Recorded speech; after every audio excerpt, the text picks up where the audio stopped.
So welcome everybody. So welcome everybody. This is the open house for basic science core for CFAR. Typically, we organize this basic science core time and time to update you on the new technologies or new methods, new approaches. So this time we have with us Dr. Amol Kulkarni. He's an assistant professor at Harvard University, and he's a synthetic chemist. So somewhere 3 years ago, I met him, and we talked about his small molecule inhibitors and how he developed those inhibitors for the inflammasomes. And then, so initially, that was my idea that we don't have at CFAR, we don't have medicinal chemistry that we can use or employ in our research. But then this is sort of a medicinal chemistry that is available right here next door in Howard. So that was my interest in talking with him, and also for bringing him today for the seminar. So Amol is very versatile and very eager to work with other investigators. So he collaborated with Dr. Michael Kufrinsky in my department at George Washington University. And with Michael, Amol has one R21 funded, and the same idea that Michael is a basic science researcher, you know, and he collaborated with Amol, and they developed some synthetic drugs for HIV disease in the CNS, and so that was their R21, and Amol is going to talk about that today. Besides R21, he's also he also got RCMI grant.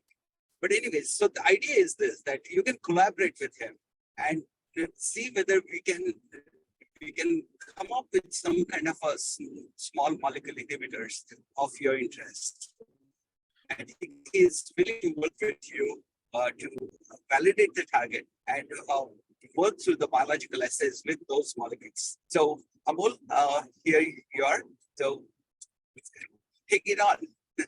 Thank you. Thank you.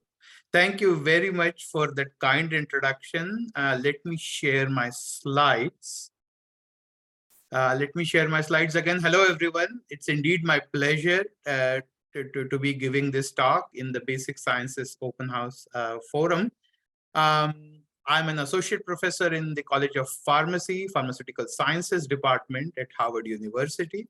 And today I'll focus my talk on the research that our lab is doing in the area of preclinical drug discovery for targeting HIV infection, but also more so for also targeting HIV-associated comorbidities.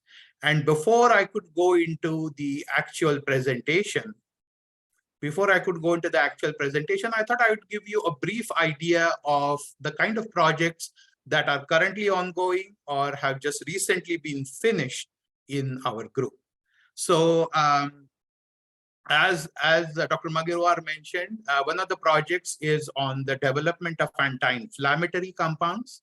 And these are the compounds that are proposed to target a multi-protein assembly, a cytosolic multi-protein assembly known as the NLRP3 inflammasome.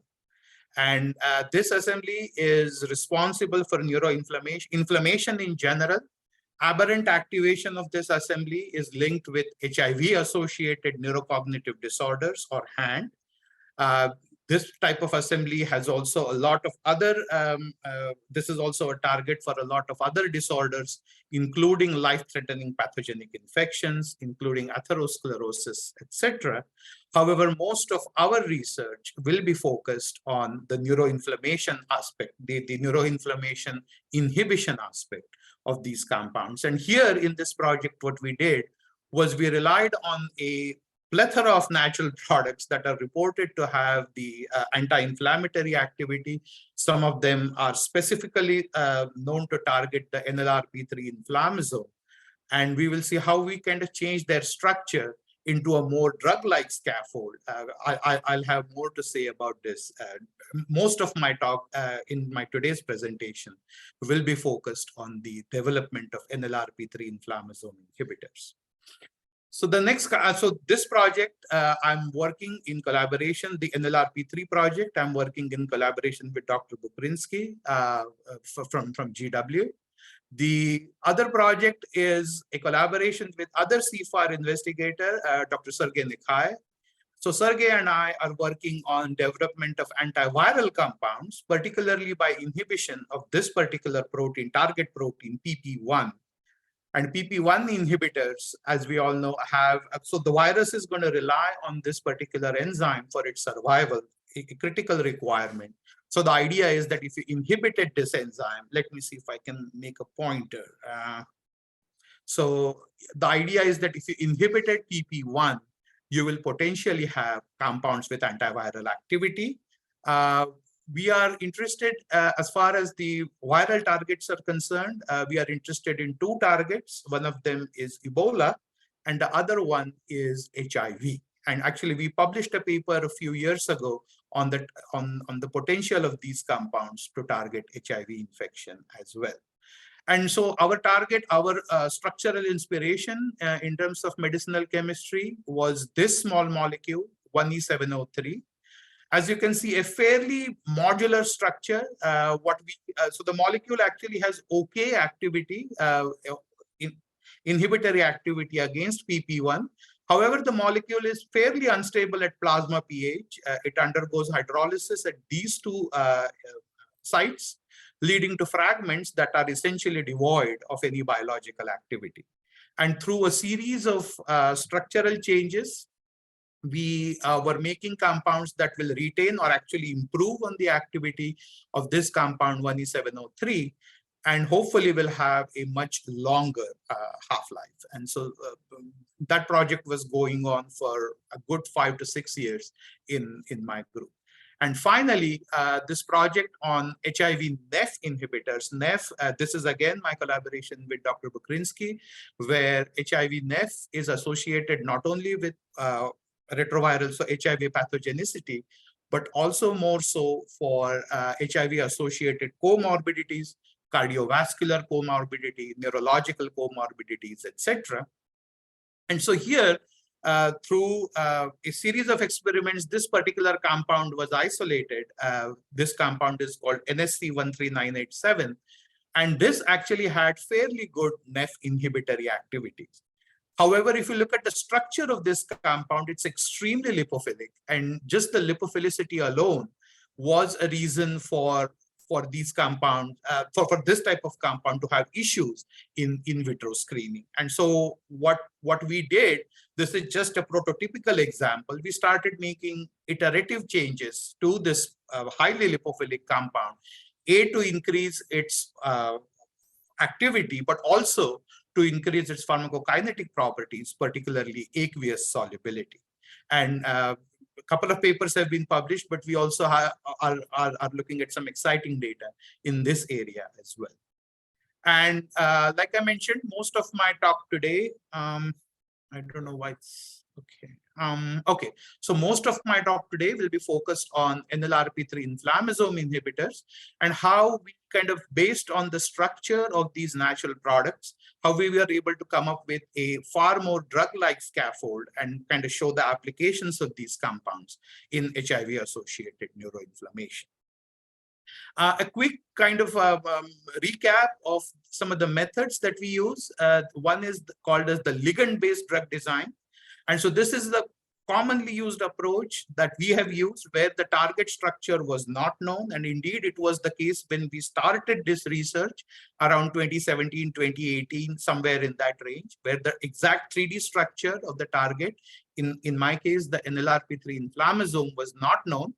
So here you are going to rely on the ligands, a whole bunch of ligands that either have very similar structure or in some cases even fairly dissimilar structures in terms of how well they bind to your target protein. And based on that, you're going to come up with either a de novo or a computer-assisted approach in terms of developing new drugs. A commonly used approach is also the structure-based drug design approach. And here, the demand is that the structure of your target, structure of your protein should be known. This could be either a 3D structure or a protein, say, so the amino acid sequence, etc., is known.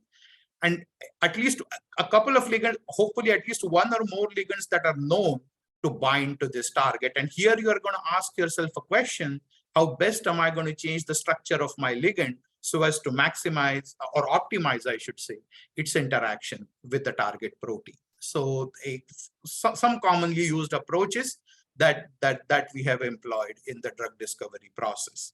And finally, a typical kind of a research program that I have is where we start with a lead molecule.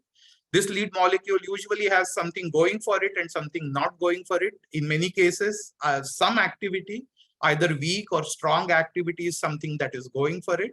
Then some of the things that may not be good is poor aqueous solubility, or in some cases, poor plasma stability. All these factors will play a role. Using either a combination of the ligand-based drug design or the structure-based drug design, or I should say, we modify the lead molecule. These modifications are typically done to enhance also the drug likeness of these compounds. We will, based on the biological activity, we may have to go back to, depending on the in vitro activity, we may have to go back to the drawing board and come up with more alterations.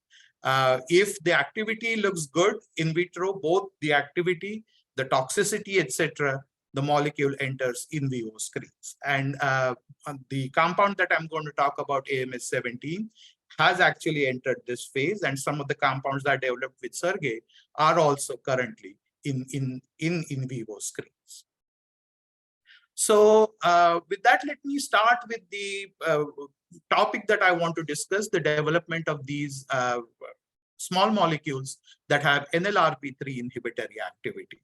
So NLRP3 stands for this particular protein. This is a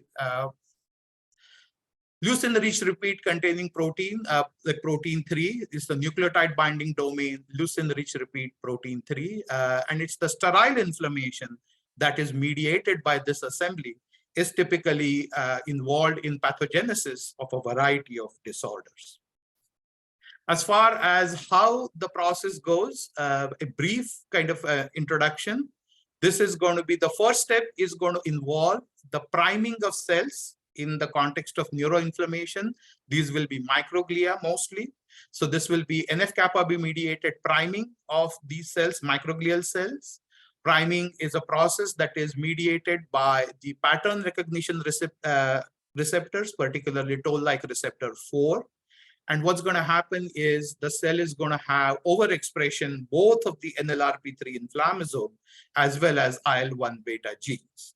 The cell at this stage will also express IL-1 beta in its inactive form. IL-1 beta, as we know, is the pro-inflammatory cytokine. It will be expressed in its inactive form, pro-IL-1 beta. So this is what typically happens when there is priming event that's taking place. The second step will involve the activation of the inflammasome. So this is what is shown at the bottom. So the inactivated NLRP3 inflammasome, through a series of mechanisms, and each have kind of a different, each will take place in a different microenvironment, either through potassium efflux, or through reactive oxygen species, etc., will cause the inactive inflammasome to get converted into active inflammasome.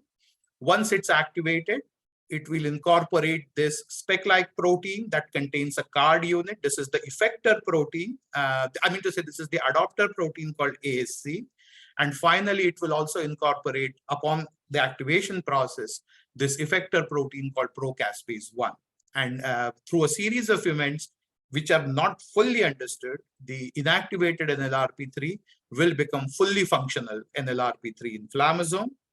Again, through a series of biochemical events, it will cause the activation of procaspase-1 into caspase-1.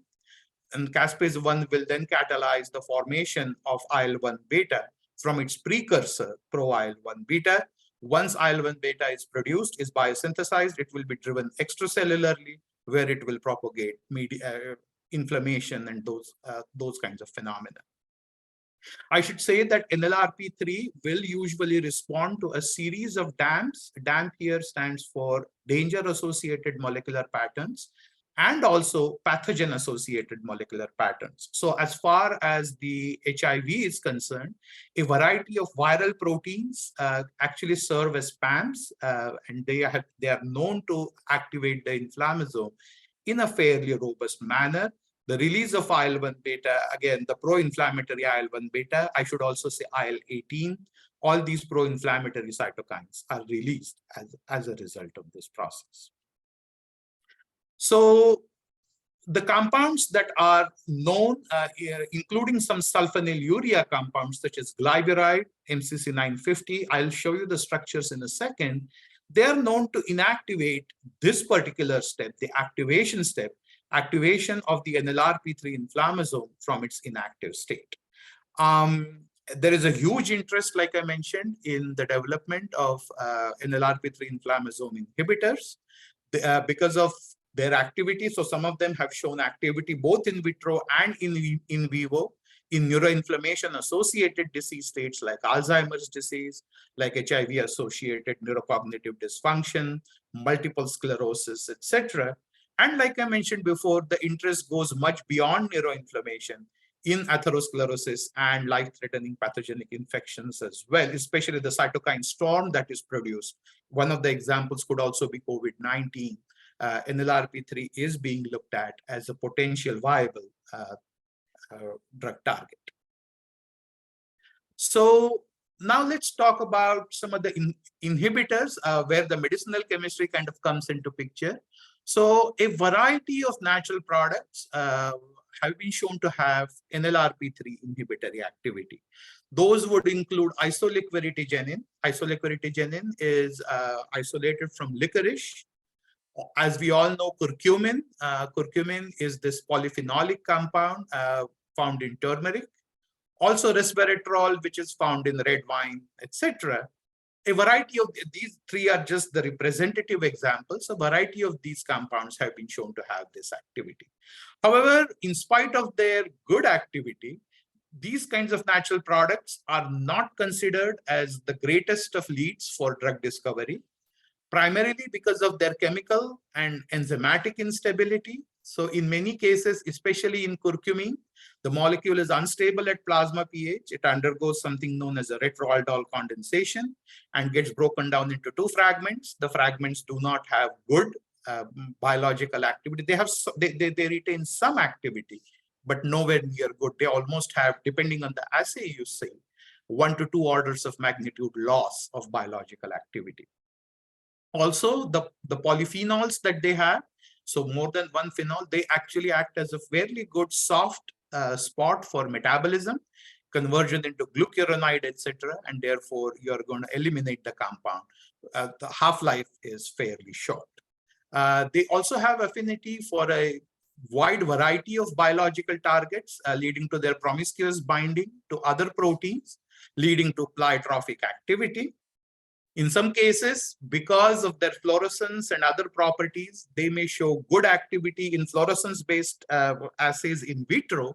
However, they will not have a similar kind of activity in vivo as well. Based on their interaction with some other cellular components, etc., these are also considered as pan-assay interference compounds known to give false positive results in some high-throughput screening assays, not in all, but in some high-throughput screening assays.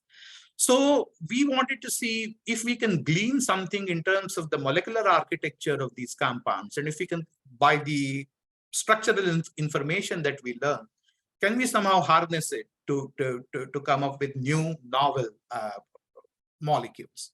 And so a common feature, this is the structure of curcumin, a common feature that we observe is that you will have two aromatic rings. You will have two aromatic rings that will be linked to each other by means of this linker, right? So the aromatic rings are fairly standard. They will be phenyl rings having at least one phenol, in many cases phenol derivatives. These two aromatic rings will be combined with each other by means of a linker, and there is a good bit of room to play as far as the linker is concerned. For example, not only in its length, but also in its content. For example, some linkers may contain a carbonyl group.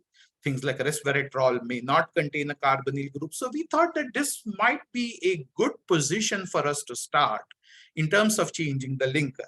Some toxicity, I should also mention, that comes from these kinds of compounds, isoliquidity, etc., is attributed to having this kind of a linker, an enone type linker. So all this led us to kind of consider if we can change the linker structure somehow to improve the biological activity and also drug likeness of these compounds. A general structure, I should say, of all these compounds is that they're flat. In other words, in many cases, the dihedral angle between the two aromatic rings is at or near 180 degrees. So they're fairly planar structures.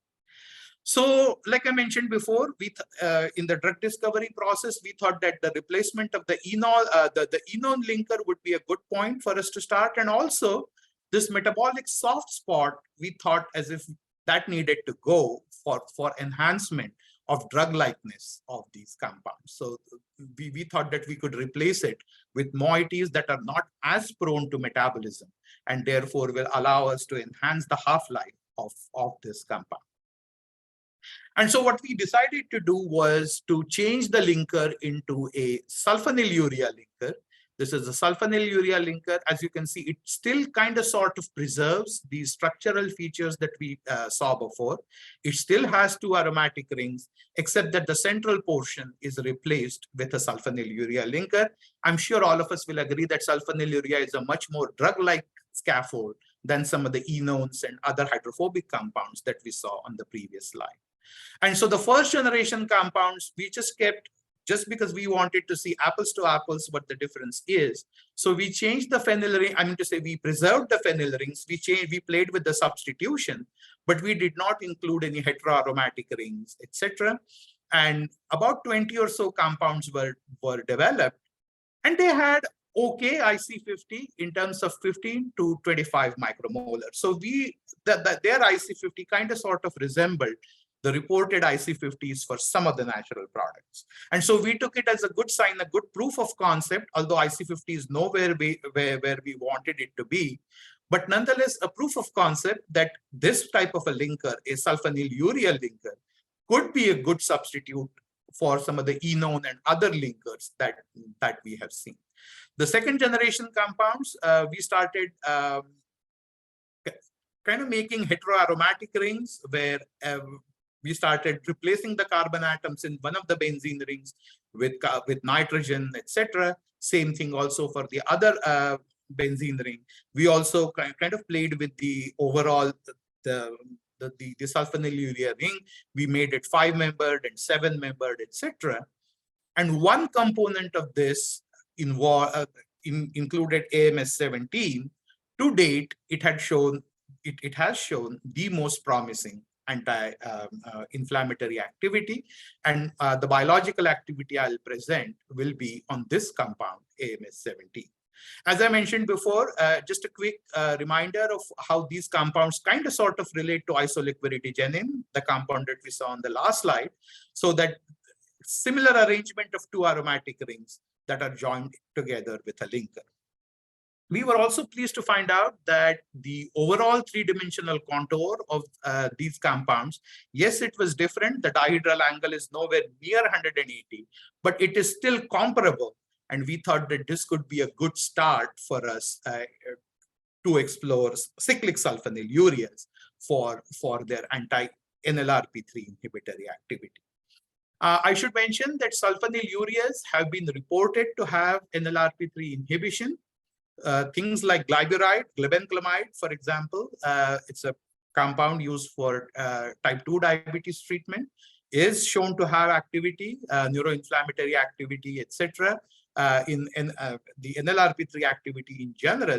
And so is this compound. This was a paper that kind of revolutionized the drug discovery process, a compound known as MCC950. This is so far the best, the most potent NLRP3 inhibitor. It has an IC50 of about like 29 nanomolar, somewhere in that range. So a fairly good, potent binder of NLRP3. However, I should point out that there is a significant difference, although they both, I mean, our compounds as well as these compounds are sulfonylureas. Our compounds, these compounds will exist as an anion. They will undergo deprotonation at physiological pH, whereas our compounds, for the most part, will remain neutral at physiological pH. And we think that this is a fairly important consideration. I will go more into that in terms of mitigating some of the side effects or some of the adverse effects coming from MCC 950, probably in the next 10 minutes or so. And so I'm not going to go into the synthesis, but we have come up with a way of synthesizing this compound. This happens to be one of the 3 or 4 ways now by which we can synthesize gram quantities of this compound in a fairly reproducible manner, good yield, good purity, etc. So now, once we had this compound, the biological activity was next. This is in vitro biological activity. First, we looked at the effects of these compounds on expression of NLRP3 and inducible nitric oxide synthase.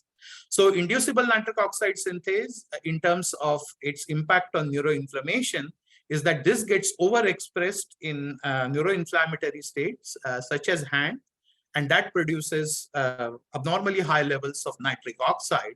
Nitric oxide again plays a big role in redox toxicity and some of the other neurotoxicity that is observed in neuroinflammation associated disease states. So as you can see, AMS-17, the compound had a dose-dependent reduction. I believe this was done at the dose of 2.8 micromolar. So as you can see, there is almost an order of magnitude more potency we saw for AMS-17 as compared to some of the generation 1 compounds. And at that concentration, it was able to reduce the expression of the NLRP3 inflammasome. A much more dramatic effect actually was observed for the expression of inducible nitric oxide synthase. As you can see at this concentration, 2.8 micromolar concentration, a more significant reduction in INOS was observed.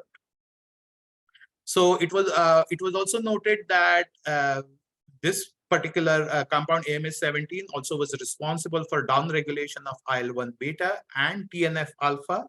So I think I mentioned about this is the RT-PCR. So expression of IL-1 beta.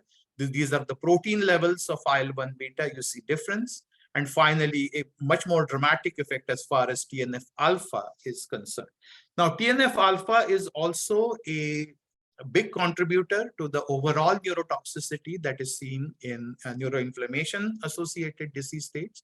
And there seems to be some kind of a crosstalk between IL-1B and TNF alpha as well. So we were kind of heartened to see a significant drop in TNF alpha production. These are some of the effects. So we saw in the previous slide, we saw inhibition of INOS, or at least reduction in the expression. We were happy to see that a similar effect is also observed on the nitric oxide production, NO production. As you can see, LPS will induce in a very robust manner the nitric oxide production. Upon treatment with AMS-17, you see a loss or at least minimization of NO production. Again, NO here is important because reduction in NO, we believe, will reduce the oxidative stress, which is kind of a key feature in the pathogenesis of HANG. And similarly, because the effects were carried out by the NLRP3 inflammasome, we were also happy to see the inhibition of caspase. I believe this was done by a colorimetric assay. And as you can see, there are differences between the LPS-induced expression of caspase-1 versus when you have the treatment with AMS-17. And I believe the way these experiments were done is that first LPS was added to the N9 microglia. Upon incubation for about 24 hours or so, AMS-27 was introduced, and these are some of the biological effects. Amol. Yes. Hi, this is Alberto. Can I ask you something on the previous data? Sorry. Sure. So it looks like with, and you may have the answer, but it seems that with the presence of the inhibitor, it seems that the nuclei have a more condensed phenotype on those cells. Is there is the compound inducing some type of cell death, or? So are you asking me about the toxicity or? Yeah, I mean, in here, I think the nuclei looks like condensed, like what happened during apoptosis, that the nuclei start condensing their chromatin. As I will be showing you in the next 2 or 3 slides, we did not see any significant effect on cell viability or toxicity.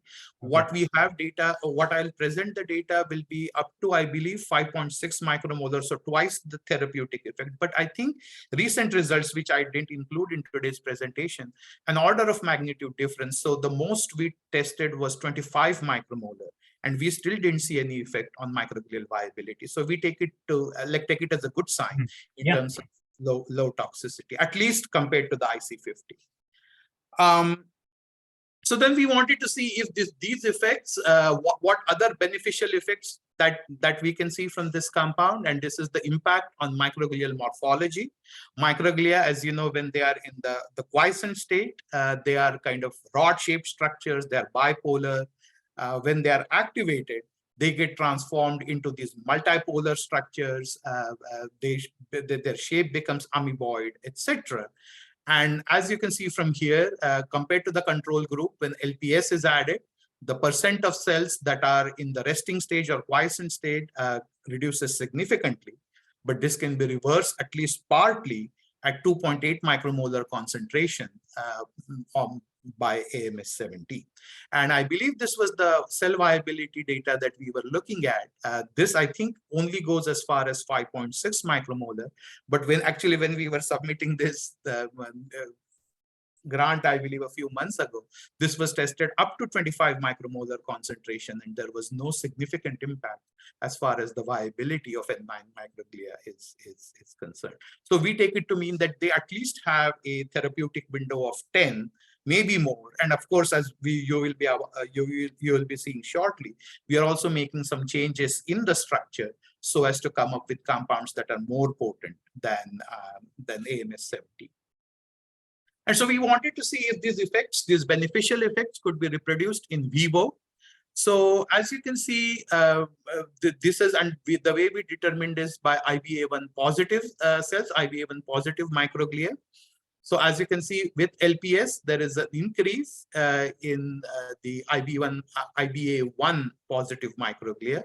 Upon administration of AMS, you see a reduction, and this kind of sort of begins to resemble the control group. So we believe that, this was done on a live mouse, and the compound was administered intraperitoneally to be able to see these effects. We were also happy to see that in the dementia model, using the Morris water maze test, we were able to see a similar beneficial effect. So for those of us who are not familiar, the Morris maze test relies on the learning abilities of a mouse for a platform that is hidden under a water surface. So as you can see, the control group, this was actually, this was done on vascular dementia. So in the control group, you see, or the sham group, you see a reduction in the time that the mouse requires to reach to the target, the platform that is hidden. And there is a difference between the time it requires on day 1 versus the time it requires on day 5. The vascular dementia mouse model, there is no such beneficial effect. So it requires just the same amount of time as it did on day 1. However, when you treat these mice, this particular mouse model with AMS-17, you begin to see some beneficial effects, and the effects kind of seem to resemble what is seen in sham group. Again, this is just the preliminary data. People are reproducing this data, but we take it as a positive effect as far as in vivo effects are concerned as well. Again, I believe in this case also, AMS-17 was administered intraperitoneally. So as I mentioned before, a question that people often wonder is, since we already have a fairly good candidate, MCC 950, with nanomolar affinity, etc., do you really need a new drug against sulfonylurea-based drug, nonetheless, as far as the as far as the drug development efforts? Glibenclamide, MCC 950, all of these compounds have shown to have NLRP3 inhibitory activity. However, these are secondary sulfonylureas. So especially if you're looking at a long-term treatment, it is predicted that they will have effect on fasting glucose. As a matter of fact, this is glibenclamide is an approved drug for diabetes, so it will lower blood glucose. Similar effects in animals have also been noted for MCC 950. But a more serious effect, now that people are looking at some of the off-target activity, people are looking at effects on carbonic anhydrase 2, attributed to the secondary sulfonylurea character. The fact that this is anionic, people believe will have some role to play as far as carbonic anhydrase 2 inhibition rather, and a persistent inhibition of carbonic anhydrase 2 may lead to pH imbalances, plasma pH imbalances, osteoporosis, etc. So clearly there seems to be a need, and all these effects were observed at the physiological pH. So clearly this kind of demands a need for novel compounds that probably will not have these kinds of side effects. Like I said, the side effects are primarily attributed to the anionic nature of these compounds. So both MCC 950 as well as glibenclamide will exist as anions at this nitrogen. And so we wanted to see if AMS 17, this is again research in progress. By no means we are done, but compared to the sham group or the control group, no significant difference in blood glucose. This, I believe, was noted for was studied for 2 weeks.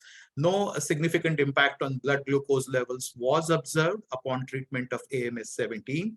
Also, based on very preliminary data, no significant changes in the excretion, urinary excretion of sodium and potassium content was observed. We haven't looked at carbonic anhydrase inhibitory activity so far, but that research is currently underway. And like I mentioned before, our compounds being neutral and not anionic, we do not expect them to have any carbonic anhydrase to inhibitory activity. Of course, we need to confirm that. Those experiments are currently undergoing. So now let me briefly talk about what we think so far as a plausible binding site on of these kinds of compounds on the inflammasome. And so we believe that it binds to a fairly similar site in spite of it, AMS 17 that is, in spite of it being neutral at physiological pH, it binds at a fairly similar site as does MCC 950. And the critical interaction that it has is this hydrogen bond interaction between positively charged arginine and the 2 carbonyl groups. The most prominent one is the urea carbonyl. Also, it seems to have some hydrogen bonding interaction with one of the oxygens in the sulfonyl group as well. Of course, there are some other sites, other interactions such as hydrophobic interactions, etc., that may play a role, but we feel that the predominant interaction is the hydrogen bond interaction between arginine and the carbonyl group.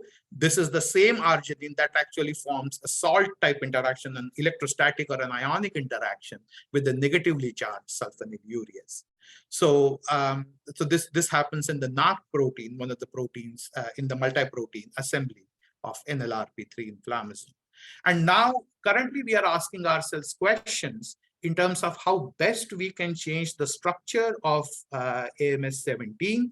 Can we explore some other, maybe not extremely obvious, but some adjoining interactions to the nearby hydrogen bond donors, particularly this serine 332. Also, some of the can we explore some of the hydrophobic pockets in the receptor so as to come up with analogs that are more selective for NLRP3, more potent binding to NLRP3? And also, are there any solvent exposed surfaces where we can place polar groups so as to also improve the NLRP3 inhibitory activity? That process is currently undergoing. We have developed one compound. We haven't submitted it for biological testing because I was having some purification issues.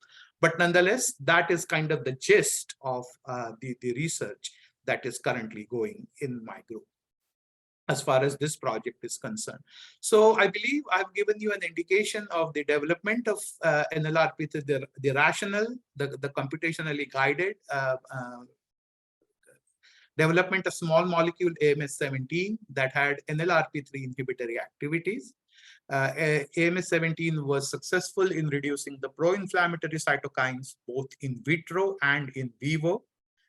Based on the toxicity data that we have, it was well tolerated by macroglial cells, a therapeutic window, we believe, of at least like 10 or so that we have studied so far. We were, like I said before, we were happy to see that similar effects were also observed in vivo as well. We are looking at structural optimization. Also, we are looking at some mechanistic studies, and something that I'm really curious about is, given the central role of NLRP3 in neuroinflammatory states in general, could we perhaps begin to explore other inflammatory states, particularly TBI, the traumatic brain injury, also looking at cocaine-induced neuroinflammation. As we know, in HIV, patients who are also cocaine abusers or in general substance abusers, they have a much worse outcome in terms of neuroinflammation. So we are also interested in looking at the effect of these compounds on these kinds of disease states as well. Something that I won't necessarily go into, but just kind of a gist of what we are doing. The optimization of the aromatic ring is currently in progress.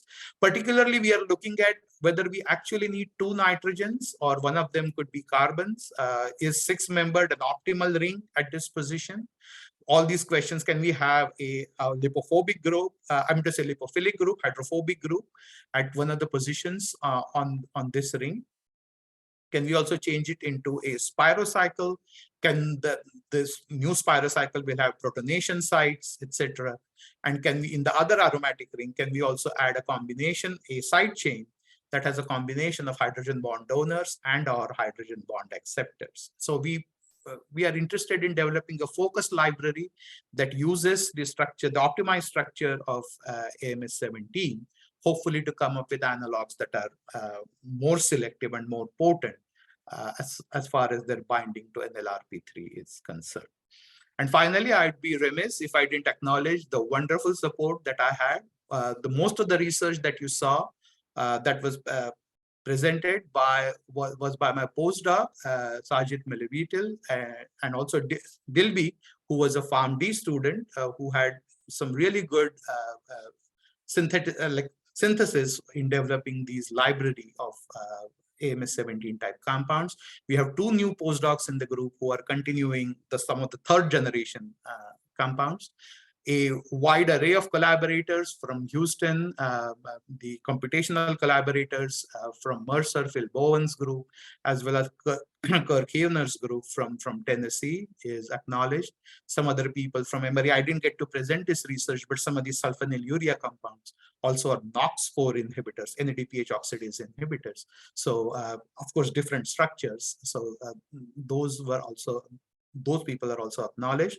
Finally, a variety of CFAR mentors and now collaborators, Sergei Nikai, Michael Bukrinsky, of course. We have with both of these collaborators and also with Dr. Boulia, we have some collaborations in this area of HIV therapeutics in general. Also Charles Spencer, who did some experiments with us for the life-threatening pathogenic infections involving NLRP3. I think Dr. Magirwar mentioned that we were recently awarded, not recently, 6 months ago, we were awarded this R21 by NINDS. A couple of fundings from the admin supplements from RCMI are also acknowledged. The Ebola research that I mentioned before was funded by the NIAID. CFAR has always been a great place for me to find mentors and collaborators, etc. Finally, I would also like to acknowledge RCMI for their support. Last but certainly not the least, I would like to thank all of you for your attention. I'll be happy to address any questions. Thank you very much for the wonderful presentation. Any question from the audience? I can start with one. So I was wondering if you try these compounds. I guess you mentioned cardiovascular, one of the applications of potential applications of this auto-inflammatory pathways in arteriosclerosis. But I was thinking a little bit in terms like COVID, for instance, where you have all this cytokine storm. It could be an opportunity there to reduce immunopathology. And if you have tried a model of infection to see how this will go, because it's always a balance and in how much you can damp the immune response versus to control the immunopathology. So let me address that question two ways. Did we try? The answer was yes. As a matter of fact, we sent some of the compounds to Chuck Spencer's lab in UTEC. Unfortunately, some of his results were not reproducible and that project kind of didn't go anywhere.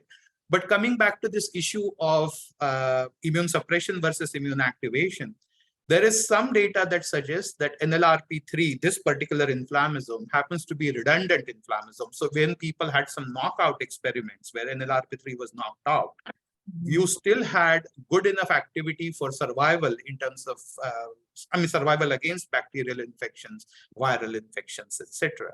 So people now tend to believe that it's just an extra inflammasome, if you will, that the body has.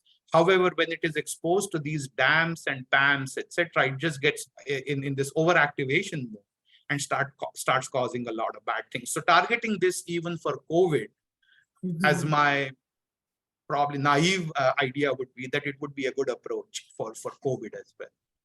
Yes, because it has a lot of endothelial compromise, this part of the, and you show that you can block that activation that, I was thinking. Anybody has other question? Yeah, I have a question. So thank you so much, Amol. It was really interesting talk and quite inspiring to do some similar inquiries related to our own research. So one quick question for you is that when we do the drug development, we have to kind of look for structure-activity relationship, or to get started, direct target binding of these molecules. Like in this case, have you tested the binding of this compound to the NLRP molecules? So do we have those kind of facilities here? Okay, so that would be great. Actually, we were trying to address this kind of in an indirect way. So what people are now doing are developing these affinity labels. So affinity labels will have irreversible binding to NLRP3, and that would also help us with determining the binding mode. However, if we have the instrumentation and other things available, I would be very interested in determining the binding affinity, the actual binding affinities for ligands onto the inflammasome. Thank you. Thank you.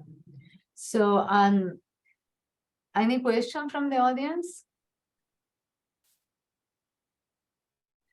So did you try to look at what would happen in the case, because you try all these systems, which are all stirring inflammation, right? Like dementia model, and I was wondering if you consider also what would happen if you have like a latent infection, like the echo HIV or something that may lead to, to reduce the neuropathology there. We weren't thinking on that line, but yeah, I'd be interested in that line of research. So far, we weren't thinking about it, but in future, we would be interested.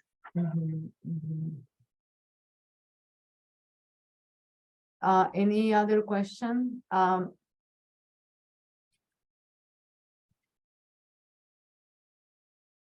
No?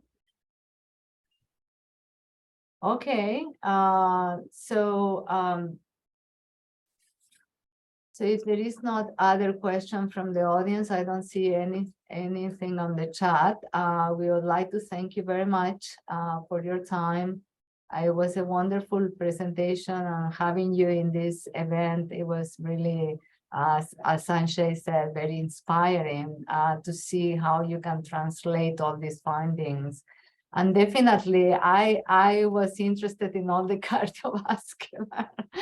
And definitely, you know, is really has I learned a lot. And thank you so much to everybody that had the time to attend to this event. It was wonderful, and have a very good weekend, everybody. It's sunny in Washington, D.C. Absolutely. Great day, Thank guys. you so much for the invitation. Thank you. Thank you very much.